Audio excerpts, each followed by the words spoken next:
Rashtrawadi Congress party Ajit Pawar गटाचे ग्रामीण जिल्हा उपाध्यक्ष माननीय श्री हर्षल भैया उपेंद्र सावंत यांचा वाढदिवस उत्साहात साजरा। मिरजेत राष्ट्रवादी काँग्रेस पक्षाचे अजित पवार गट माननीय श्री हर्षल भैया उपेंद्र सावंत यांचा वाढदिवस मोठ्या उत्साहात साजरा करण्यात आला। या वाढदिवसानिमित्त अभिष्ट चिंतन सोहळा पार पडला।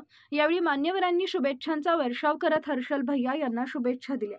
यावेळी माजी नगरसेवक अदहर नाईकवाडी, मिरज विधानसभा क्षेत्रप्रमुख माननीय महादेवदादा दबडे, महिला शहर जिल्हाध्यक्ष राधिकाताई हरगे, जिल्हा उपाध्यक्ष शंकरबापू गायकवाड, सांगली शहर जिल्हा उपाध्यक्ष वसीमभाई नाईकवाडी, मिरज तालुका अध्यक्ष देवजी साळुंखे, ज्येष्ठ सामाजिक नेते माननीय संगप्पा अण्णा पाटोळे, मालगावचे माजी सरपंच रंगराव पाटील, सुभाष नगरचे माजी chairman Munaf Malgave, tiger group कोल्हापूरचे माथाडी कामगार अध्यक्ष माननीय तुषारभाऊ माने, सातारा जिल्ह्याचे टायगर ग्रुप अध्यक्ष माननीय पैलवान अजय चव्हाण, सुशील घोडके, इम्रान मुजावर, सुनील कांबळे, बबन चावरे, अभिजित कावळे, बसवराज देवरमणी व आदी मित्र परिवार, पदाधिकारी, कार्यकर्ते मोठ्या संख्येने उपस्थित होते।